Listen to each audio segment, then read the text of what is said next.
can see anything. Oh, I was wrong. Everybody can see anything. All right. So what am I going to do? I'm going to do this, and I'm going to just play the song. I'm going to do Shift B to go to the start, and very quickly we'll just hit play and take a listen.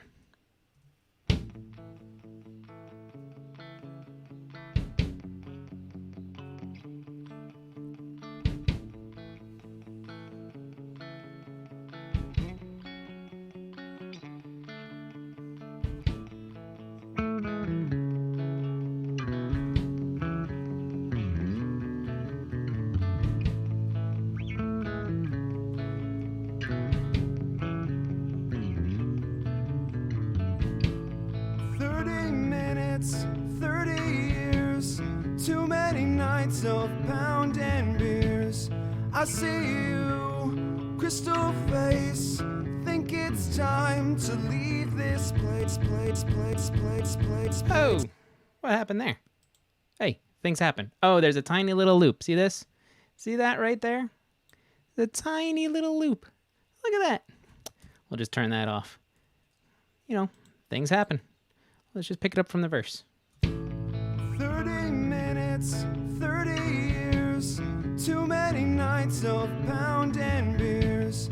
I see you, crystal face. Think it's time to leave this place. 30 days, 30 nights, telling me what's wrong and right. You picked me up and threw me down, and threw my ashes across the town.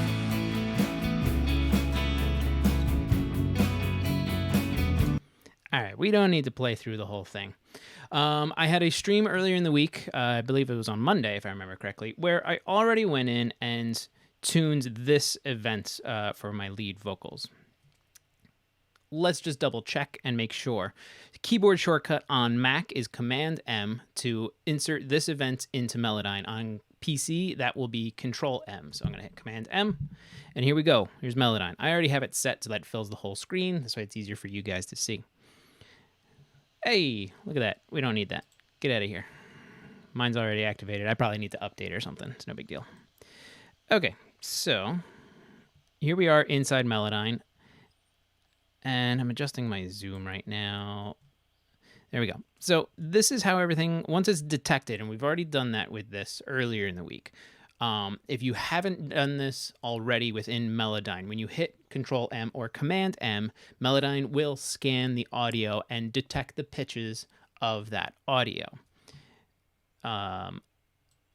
So like I said earlier in the week, I already did this, so I don't need to do it so much right now. I'm going to do some more zoom. To get that little menu, this one right here, I'm right-clicking. That gives me the menu of all the tools I have available to me. And then I was just adjusting my zoom. I'm going to go back to my selector tool. So yeah, when you first enter this into Melodyne, it will scan it, detect the pitches, and then put it in. It will also try and auto-detect the the key of the song. It may get it wrong depending on the notes that were sung and how it was detected, but it might also get it correct. In order to change the key of the song, if it scans it incorrectly, let's say you know the key of the song already, this song in general, this song in particular, not in general, this song is in A major. So if this was scanned incorrectly, over here on the left side, it would have a different note and scale highlighted. For example, if I click on E, maybe it thought it was an E major. Then I have E major selected here, and it will try to lock the notes to E major. I know that this song is in A major, so I'm going to find any A. It doesn't matter what actual A it is. The notes on the side here do dictate pitch and frequencies, but when you're selecting the key, it doesn't matter which one you do. So we're going to go back to A major. Now, why is this important? Because now it will help you lock the notes to the key of A major.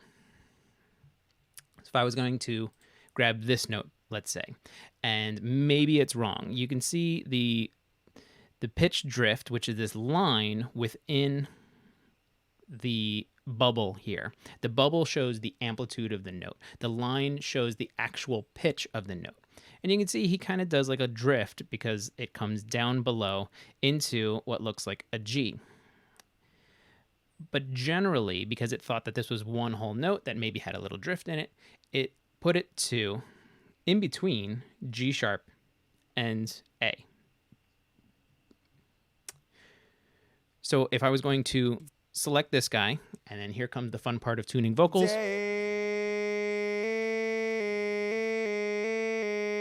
You can see that it's locking in. It's locking to the notes that are available within the key. If I bring it down,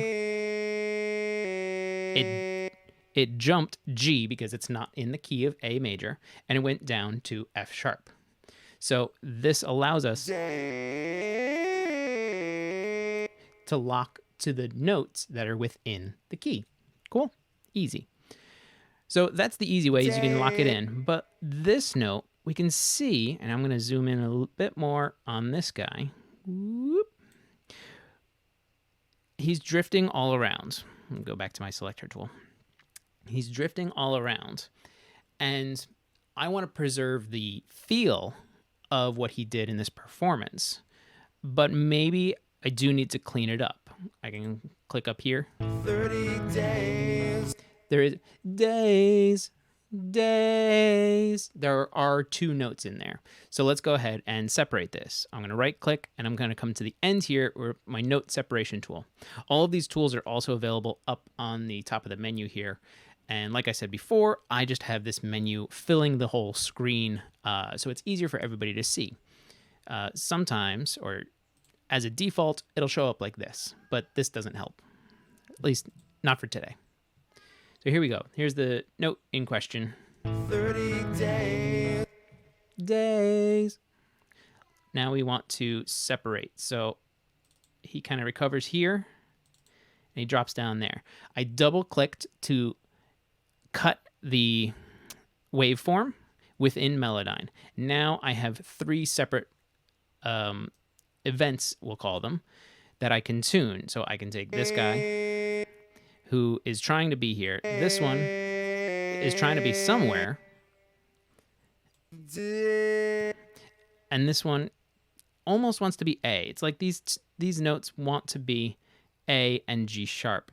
But you can see they're off. The center line here, which is invisible, is closer to in pitch. So what you want to do, or what you can do, is to make things a little easy, you can hit this button up here. If I hit snap to A major, it's going to make sure that it locks all these notes to A major, which we saw before. But when you have everything and maybe they're in between some different notes, this will kind of just put it into the correct note. If I had something that was closer down to G, which is not in key, it would push it to either G sharp or F sharp. Pitch center, and this is the easy way of doing things. Pitch center, watch these 3 in particular, because those are the ones we have highlighted. If I bring this up, it's going to slide them to the center of the notes that it thinks it's trying to be. At 0%, it's not doing any of that correction. And then pitch drift will alter the lines or the actual pitch within the bubbles or events individually. So pay attention to this one, and it's probably going to do a lot to this one as well. If we take it all the way down to 0, it doesn't have a lot of change, but you can see like right here and right here, it is changing the amount of difference in where the tuning is on that note. What's up, TCD? So for these notes in general, I want to bring them a little closer to where they need to be. And I'm just going to have it assist me a little in doing this. And I'm going to bring their drift in so they're not too far off. And hit OK. And there we go. So let's go ahead, right click, zoom tool. We'll zoom this guy out again. All right. And then back to the selector tool. So 30 days, 30 nights, telling me what's wrong and right. Not bad. Hey, Will, what's going on? Thanks for coming in, bud. So we did that. That's separating the notes. We can probably do the same thing for this guy. This one right here. And let's shrink this down real quick. We're going to solo that vocal and then pop this back up. I just hit S to solo it real quick. There. Okay, so we're going to work with this guy real quick. We just did these ones. Now we're going to work with this guy. Days, 30 nights. He kind of goes up in the middle there, and I don't want that too much. So I'm going to go ahead and use my separator tool, split these out, and go back to my selector. And really, these ones are pretty close. I just want to grab this guy. Now, without doing anything but clicking and holding the mouse, if I was going to... this is the great part of tuning, isn't it? If I was going to just drag this up to the correct note or down to the correct note, it would hold the ratio of distance to the note. It would be off. What do I mean by that? Well, if you look up here, I'm going to try and zoom in. Woo! Here we go. The note we have selected is a G sharp 3. But kick the desk. But it is sharp by 45 cents to a dead flat centered G sharp 3. So we know that it's just above. If we were going to drag this up, let me zoom back out again. If we drag this up to A, it's 45 cents sharp of A now. We're going to put it back to G sharp. Now, what we were using before of the Smart tool, the pitch center, if we were going to drag this all the way up, it would put it... Oh, I hit cancel. Put this all the way up to 100. It is now flat on. But doing this can introduce some artifacts. It can introduce... it can just kind of manipulate the feel of the performance. And I don't really want that. I'm going to undo. Because what you can do is you can fine tune. And the way to do that is when you click and hold on an event, you can hold down Option on a Mac or Alt on a PC. So I'm holding it out with my left hand, not that it matters what hand you're using it. Now I'm going to click and hold on this note and watch up here in this sense, because I'm going to fine tune it closer to 0, but not lock it straight on. Zoom that back out. Okay, so I'm holding Option or Alt, and here we go.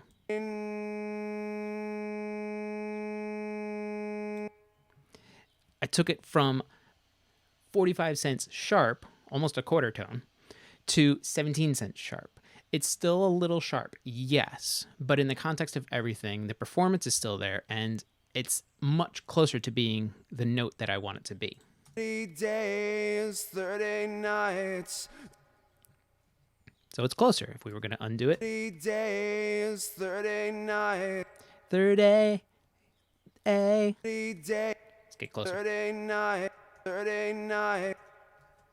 I just hit Command Shift Z to redo and Command Z to undo. It would be very similar on PC, where it would be Control Z and Control Shift Z. Undo, redo. So here's the original. 30 nights. 30 nights. 30 nights. 30 nights. Now we're listening to just the smallest little part here. And in the context of everything, it may not make the biggest difference. Let's move that and bring this guy back up.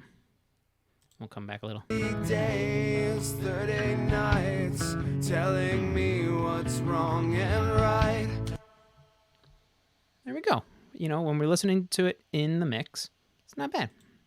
Take that back out.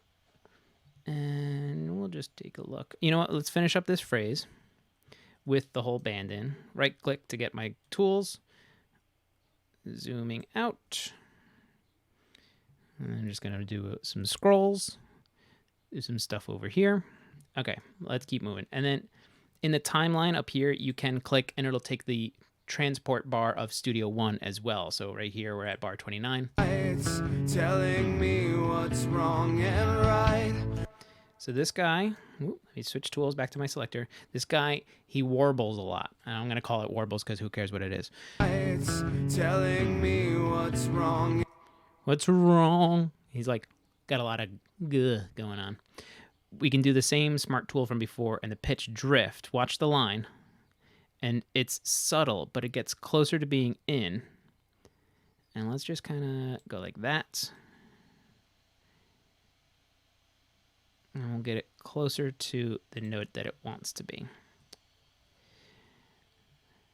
So, It's telling me what's wrong. Also this note, I'm going to fine tune. It's telling me what's wrong and right. Better. Let's move on. It's telling me what's wrong and right.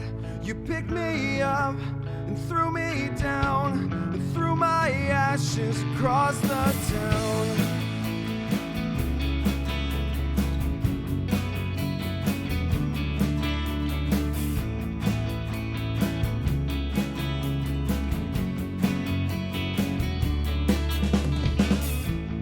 Running wild. Ah, that's something I'm going to want to do real quick. I have a double going on. I'm just going to mute it because I don't care about that right now. So we're starting at bar 43, just before the next verse comes in. Running wild through the town, find the place where I touch ground. There, grounds. He's a little off. So Ground. it's not trying to be a G sharp. For reference, real quick, we're just going to lock it to boom. I'm going to snap it right in. Now let's move forward. Place where I touch ground. Maybe. Ground. Place where I touch ground. Clearly, that's wrong. When it's dead on. When he did it originally, he was in between an A and the G sharp. We locked it to the note. We went to A, sounded right. We went to G sharp just to double check, and it was definitely not the right note. So now we know that we want to tune this closer to A. It's 31 cents off, and you know, he's got some pitch variance within the note. What is this going on? Oh no, sorry, getting messages while things are going on. So he's a little flat on this one. Place where I touch ground. So we would just want to bring him up. Now we can lock him in. Boop. And that may not be bad. Find the place where I touch ground. You know, I think that's okay. Let's stick with that. Running wild through the town. Find the place where I touch ground. Where did you go? What did you see? This guy's a little sharp, and instead of me locking it in, I just want to do that fine tune like we talked about before. I'm going to hold Option and bring it down. So here's another thing. Now it's minus 3 cents. That's fine for me. And that's like the average location. When you click and hold a note, so like let's do a longer one here. If I click towards the left, the note will start to play up until where I click. Come on.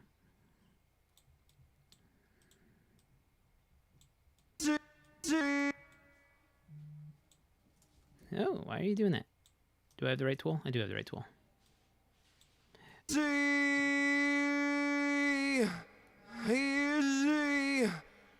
So you see, I can click and hold the note, and the selection tool is kind of like a smart tool. If I go towards the front, I can change where Melodyne is selecting the note, or actually what this is doing is changing the timing and the length of the note. So if I do this, you might hear some stuff. My kids are running around outside. It's fine. Did you see? I changed the length of the note before and shrunk the length of the note that we were just messing with. Did you see? But you'll hear those artifacts, especially on your sibilant phrases or areas within the notes you're messing with. So when you say you, the S when he's going into C, very sibilant, and Melodyne and pretty much any tuning software, they are going to introduce artifacts in those sibilant areas. Did did you see something? But we were able to alter the length of C. We're gonna undo. You can do the same thing to the end of the note and shorten it from the end as well. Did you see something? So this is how you can go in and change the timing of the notes in the timing of the notes themselves. Now, I'm not hitting any modifiers when I do this. I'm just using the mouse with the selector tool to go to either end, left or right, of the note. And you can see that the tool changes. I'm going to zoom way in. It's like a little fast forward and rewind based around like a center dot. That's how you know you're going to manipulate the length of the note. If you hover over the pitch line, and I'll zoom in here, it switches over to the separator tool. Remember earlier we were separating notes that we knew were supposed to be different because it was a little like vibrato, it was a little pitch change within those notes or the small phrase that it was. That was using the select tool. Because we're on just the generic tool, it's kind of like a smart tool, and because we're on the line, it knows to switch over. If I was going to double click, it separates those notes. Undo and come back out. If I hold down Option or Alt on a PC, I can now unlock the length of the note. Whoa! You know, that happens. If I hold down Option or Alt, it won't lock to a grid anymore.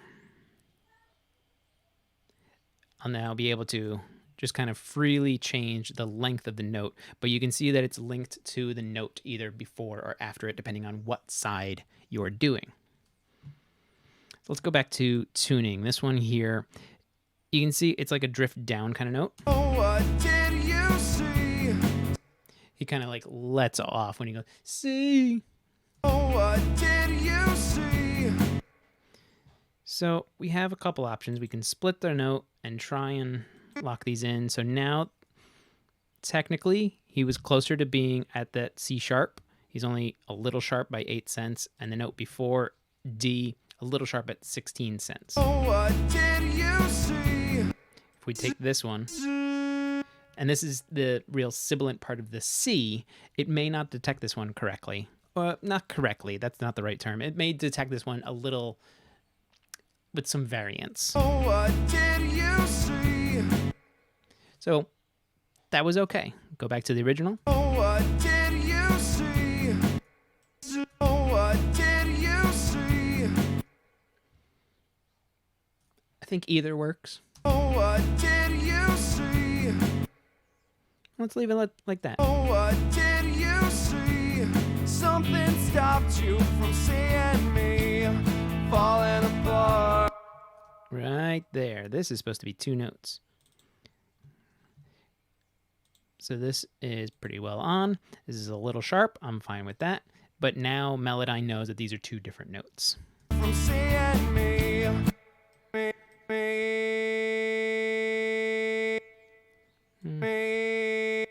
seeing me. And this guy. From seeing me falling apart, so it seems, bringing nightmares. Right there. That's supposed to be another note. Let's get our tool.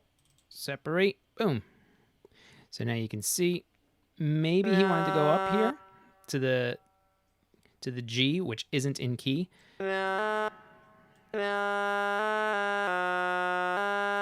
So he's trying to be somewhere there. If I undo all that, redo that. You know, F sharp is in. Maybe that's what he wants to be. What we can do is let's just slam that right in, and we'll take a listen. Nope, that's a little loop, which I didn't want to do. So it seems, bringing nightmares. So it seems, bringing nightmares. So he definitely wants to be on this note, but when he was doing it, he kind of just drifted off of the note. So it seems, bringing nightmares back. So it seems, bringing nightmares back from That's better. That's way better. I'm gonna bring this guy down a little. So it seems, bringing nightmares back from dreams. So you're probably asking, why is this note, which is A, down here and not at up here? That just happens in the detection of the notes. Sometimes it just puts it within the wrong octave. And there is a way, and I can never remember what it's called because I don't have to tune that often, but this is great to know and great to do. There is a way to reset pitch changes, pitch transitions. So that would have been just this note to do the reset. The pitch, but why am I viewing that now? I just want this view. Oh, because I changed tools. That's why. So this tool is the formant tool. You can tell, like, that's a weird thing. If the note is here, but the formant is in the actual note, let's take a listen to what that does. What is that? That's without doing the actual pitch itself. Back from dreams. So, quirks of doing things. Pitch tool, pitch modulation tool, pitch drift tool. So modulation. The modulation you can see when we're using the pitch modulation tool, which, if I remember correctly, is not a part of Melodyne Essentials, which is what you get with Studio One Pro. I have the step up. You can see up here I have Melodyne Assistant, so it gives me more tools. So I don't want to go into tools that not everyone would have if they have Melodyne Essential. I just want to work with changing some timing a little bit and adjusting the pitch. Beep, beep, beep, beep. Again, I forget what it's called. And, if you want to yell at me later or tell me in the comments what it is, when you want to rescan the pitch of a note, what you could do is put it to the note where you think it's supposed to be or where it's supposed to be. And then you tell Melodyne, like, hey, actually rescan this because this is what it's supposed to be. Redetect. So change algorithm. Changing algorithm requires a detection analysis to be repeated. All of the existing analysis will be lost. So we're not going to worry about that too much. We're just going to kind of let it live what it thinks is an octave lower. But we know it's not. Back from dreams, 30 days. Right there, the start of 30 is off. And you can see it thinks he's trying to be D sharp, but he's a quarter tone off. So back from dreams, 30 days, 30 nights, telling me. This telling. Back 30 days. Also, this days. I'm going to separate him right there. And to do that, I'm doing the fine tuning again, holding down Option or Alt if you're on PC, just to get those notes a little closer to where they need to be. 30 days, 30 nights, telling me. Ooh, so he was definitely sharp at the tail end of telling. Telling me. So let's just split it.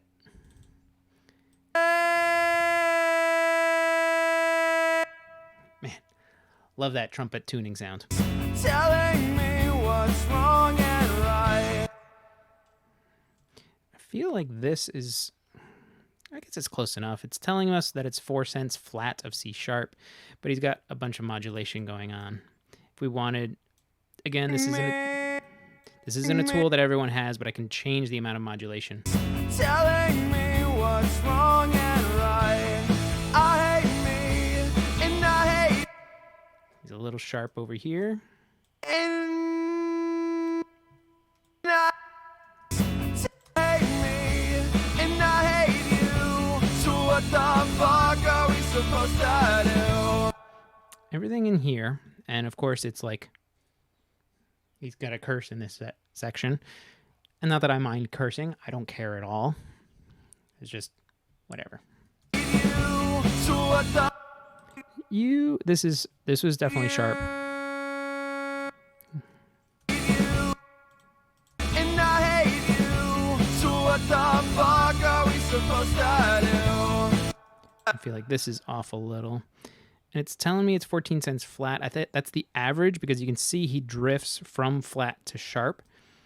So what we can actually do is the pitch drift. The pitch drift tool. You saw if I'm gonna accentuate it, he drifts from very flat to very sharp. And I hate you. You can hear him really ramping it up. Let's solo this out real quick.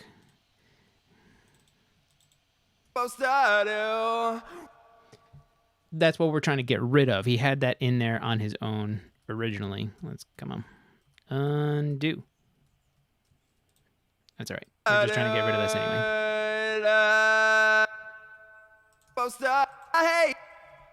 Well, that's not what I needed. What I wanted was this. There we go. Beep, boop, boop. That's fine. I was just doing undo, and it wasn't actually undoing. But it must have been trying to do something in the background. It's no big deal. So let's take a listen now.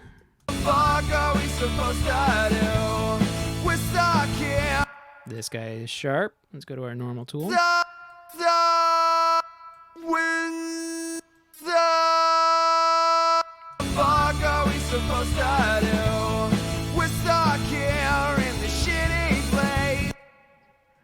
It may be later in the song, but I feel like this note, I think it's later he actually goes up with it. He does something like that later in the song. I'm only thinking that having been the tracking engineer as well, I remember him doing something like this. But it's also something that you could try and do in your songs or songs for your clients to create that variance and the changes that you look for in the arrangements of the song. Because it's such a small part here too, you can't really tell that I took it. You can't tell that I took it from an E and put it to the F sharp here. So here's the original.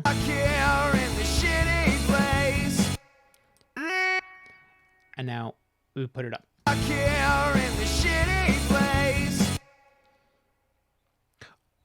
Only somebody with a fine-tuned ear who's really listening for it is probably going to pick that up in a full mix once it's out there. I'm going to put it back to where it was and just bring it a little closer to center.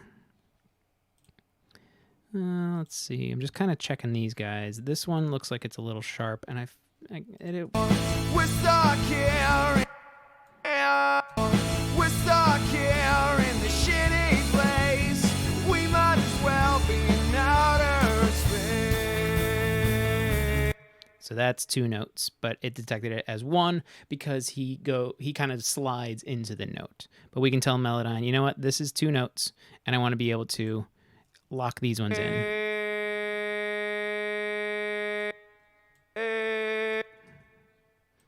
Let's see, that guy's a little flat.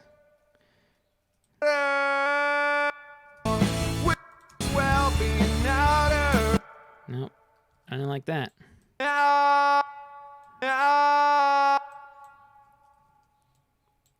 Come on.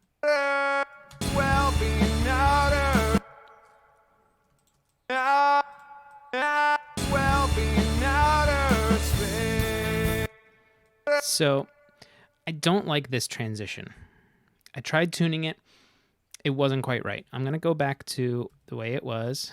And here's how it was. Let's take a listen. I'm concentrating on these two. We might as well be in outer space. We might as well be in outer space.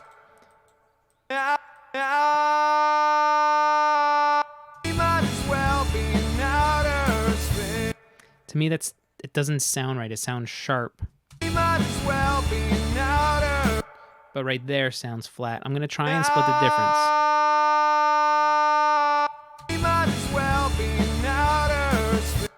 No, you know what? I'm going to leave it natural. We might as well be in outer space. We might as well be in outer space. Outer space. I want to help this one out.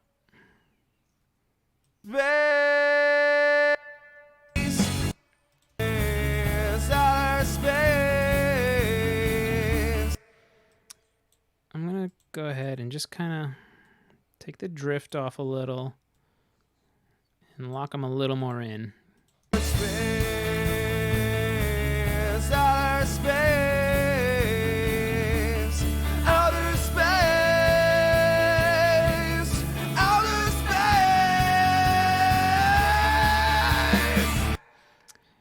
So here's another interesting thing. He does a few things here at the end of the chorus. Let's take another quick listen. Outer space. Okay. One, he gets raspy. This is a rock song, so he's going to get raspy. He's going to have that kind of aggression in his voice. Two, little water for me. Okay, now that we've hydrated. Two, what he's doing is he's drifting the note up. And he's starting it off by saying space. So Melodyne, again, like we were talking before, when it gets those S's and those T's, it has a little variance when it does the detection of those notes, and it can throw the algorithm off a little. And so we have to be very careful what we do here. Outer space.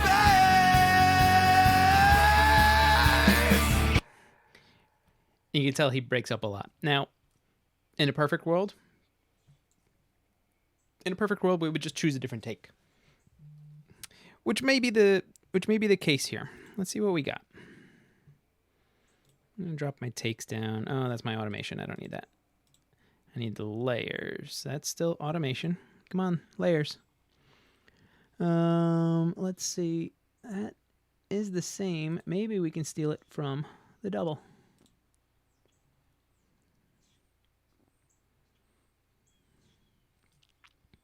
Let's zoom way in. Outer space. Nope. Looks like I just doubled the layer. I may have another take somewhere, but we'll do what we can with this one because the feel is there. And that is most important, the feel. Wait, I want to make sure I'm doing the right one. Boop. There we go.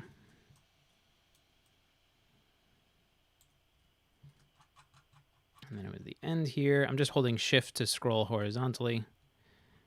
Yeah, autosave. Yeah, give me that. There we go. This is about how we were looking at it before. All right, well, let's start with the beginning.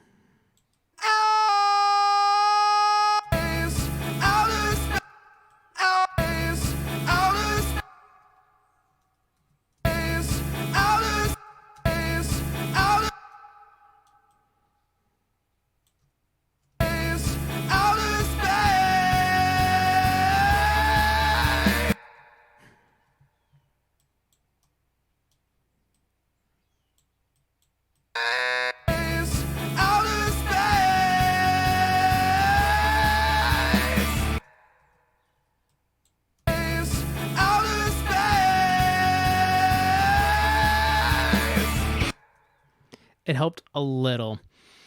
I'm gonna be honest, I don't know if there's much I can do to this one.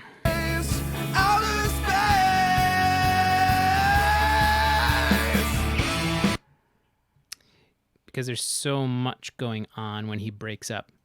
We'll just kind of leave it.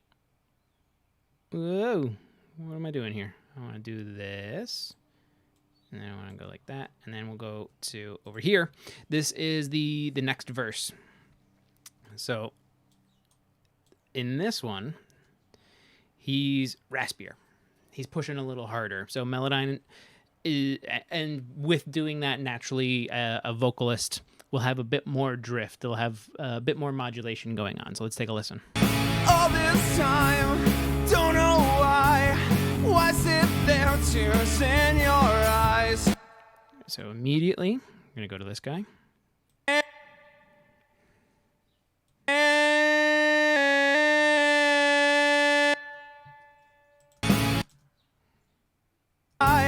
Why sit there, tears in your eyes? You made this be alright. Why sit there, tears in your eyes? You made this piece. So again, he's kind of pushing a little hard. He's going to have some more. He's going to be off just a little bit more. You made this piece. But that shows you what can happen with a vocalist that may need just like a little more assistance in the studio, may need a little more training beforehand, is being able to push harder and not drift off that much. This wasn't that terrible. I've heard some guys that will push hard and they're just to the moon. You can't get them close to the notes. You made this. You made this beat. You made this piece. Beat. You made this piece. Beat. Beat. You made this piece. You made him drink. Drank. You made this piece. You made him drink. You couldn't even stop to vent. You made this piece. You made him drink. You couldn't even stop to think. Stop. You made this beat. You couldn't even stop to think. Spotted hate fed your fears. Paranoia filled your ears. 30 days. So you can hear in this part, why did it make a loop? Go away, loop. That's fine. I'll just put my loop back here. Over there. So in this part, he's really pushing. He's all at the brink of screaming. Spotted hate fed your fears. Paranoia filled your ears. Again, this is going to make the algorithm of Melodyne kind of question where it wants to put the notes. That's why everything is all over. You can see the lines trying to drift in and out of all the different notes. We know he's still living in this relative octave between A3 and A4. He's just pushing harder, and Melodyne's trying to keep up with him. Spotted hate fed your fears. Spotted hate fed your fears. You know, I don't know if you heard that. Let me redo it. Right here at the start, this is kind of that F sound that he's got going on.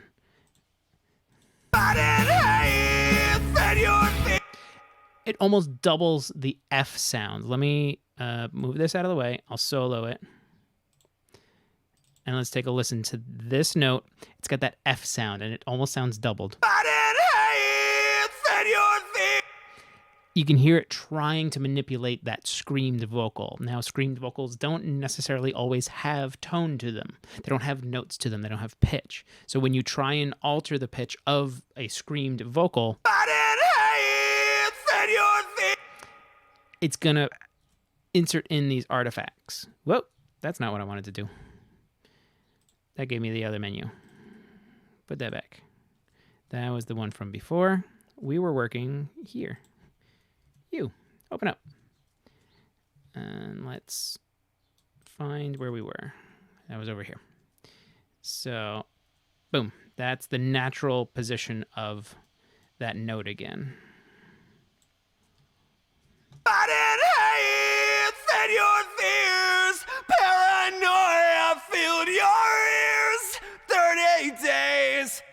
So we can kind of work with this one over here. We'll split it.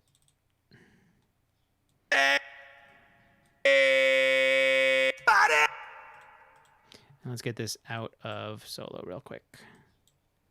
Go on, move over. Go on.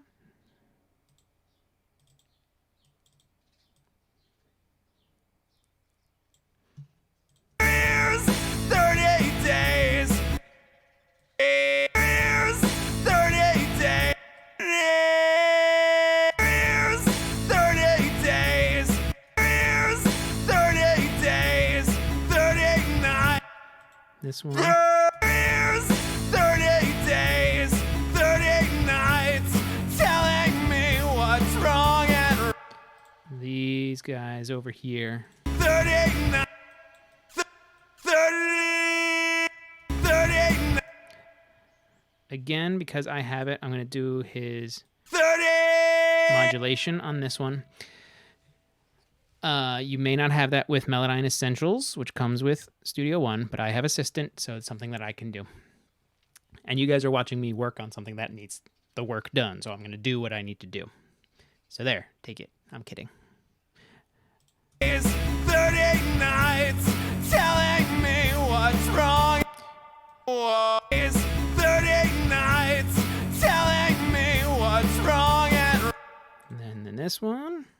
what's wrong. Is it's telling me what's wrong. Nope, too much. It's telling me what's wrong and what's wrong. It's telling me what's wrong and right. I hate me and I hate you.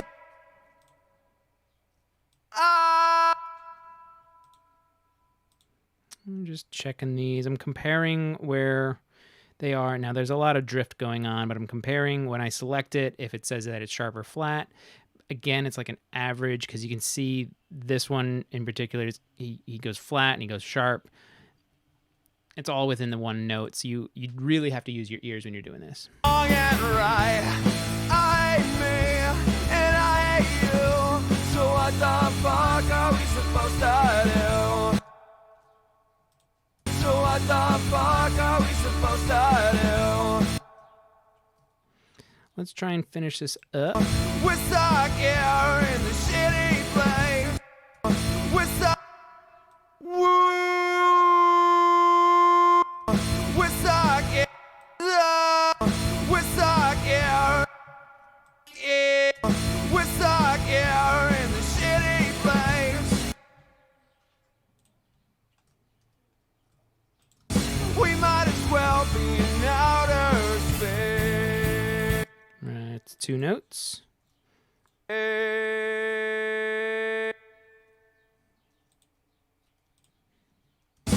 might as well be in outer space. We might as well be in outer space. Outer space.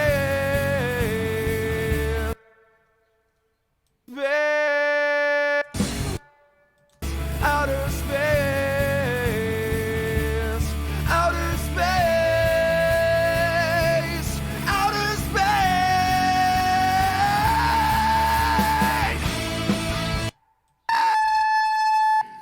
Ooh, that's fun. So, because it's kind of making that horn, it's not really going to take any kind of pitch change well.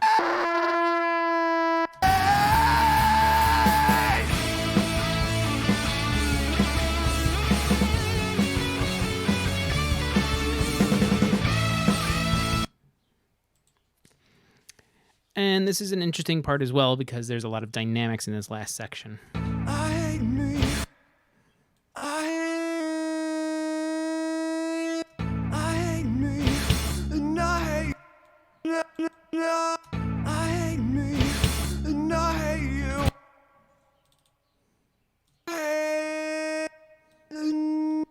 I hate me. And I hate you. I hate me. I hate me. And I hate you. So what the fuck are we supposed to do? We're stuck here in a shitty place.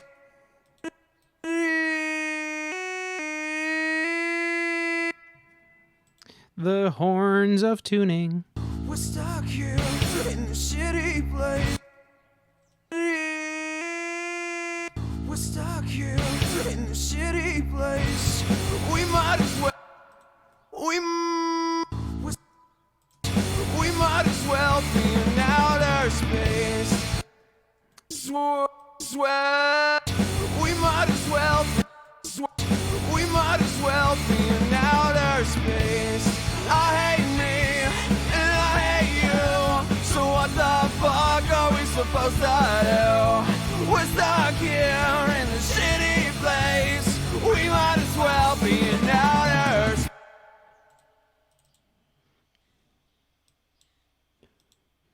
Yep, I could work with all that. Be in outer space. Those are going to be a little off. We know that these are two notes.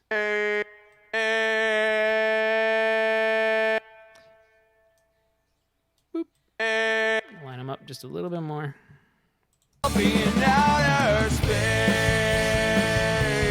Outer space.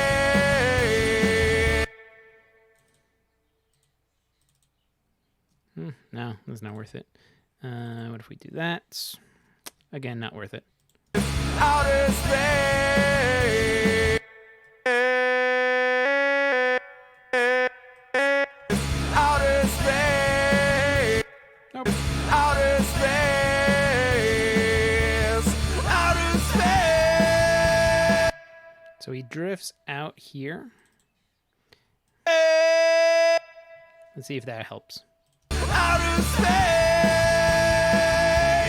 Outer space.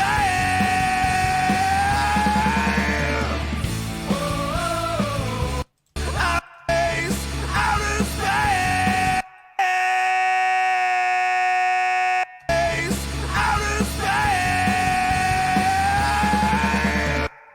I think that at the end there, where he's real raspy and kind of doesn't know what's going on, we'll just leave it.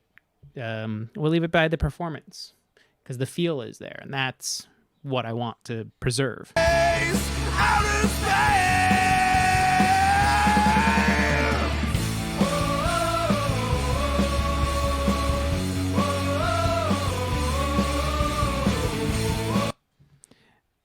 And that will do it. Because I have my track inspector open, what I can do, and something that I like to do, this is something that I used to do in Pro Tools. I talked about this in the stream earlier this week. It's something I did in Pro Tools, is I'm going to duplicate the layer. And the reason I'm duplicating the layer is now I have a safety. And I can go in and say, you know what? It's this one here. And I could do tuned safe. I can name it. It's tuned, but it's not rendered. So now I'm going to collapse my layers. I can go in. One, I don't need that. Two, I can render all of my tunings to the files themselves. And you might be noticing when I hit render, it takes a couple seconds, but then it puts the event effects to restore. This is a good thing about Studio One is I can render the effects to the events, and now all of my tuning is in here, and I'm not using the processing when I go to mix to make sure that the tuning is happening because I rendered it to the events. Then what I can do is if there's a problem somewhere, and if I need to go back and retune something or make an adjustment, I can hit restore, and now it instantly puts it back, and I can go right into Melodyne, make my tuning, and then render right back in.